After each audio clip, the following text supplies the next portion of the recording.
20,000 কি 1 লাখ দিলে তোমরা চলতে পারবা না, চলতে পারবা না, ওই ধরনের কোনো কিছু হইলে এটা কৈফিয়ত দিতে বলছে। এটার বলে চাঁদাবাজ। আরেকটা কথা হলো, একটা কথা বলে দিছে, আমাদের গ্রামে কমিটি করে দিছে যে মিয়া বাইতে 12 জন, আমাদের তো 20 জন।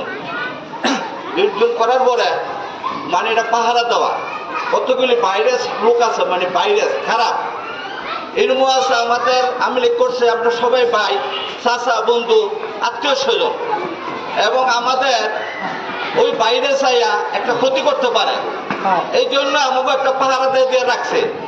তো আমরা যদি পাহাড়ের ভিতরে ধরতে চাই, জনগণ আমাদের 6 নং ওয়ার্ডের ডাক দিলে আমাকে ঝাঁপাই পড়বেন ওই দুষ্কৃতি ধরানোর জন্য, বুঝছেন? আমার পাশে 6 নং ওয়ার্ডের মধ্যে কোনো গ্যাঞ্জাম চলবে না, এর জন্য একাত্র থাকবেন। আমরা আপনাকে পিছে আছি, ডাক দিবেন, আপনাকে পিছে ইনশাল্লাহ থাকবো। দিবু ভাই বলে দিছে একটা কথা, আমরা সুন্দর করে চলবেন। আর গাঞ্জা, হিরোইন, ওই যে বেচা কিনি করবো চিপা চাবি দিয়া, ওই সব লোকেরা বলে দিছে আমরা একটা লিস্ট দিয়ে দিবেন। এই কই আমার অনুষ্ঠান শেষ করলাম। আসসালামু আলাইকুম। এখন শহীদদের জন্য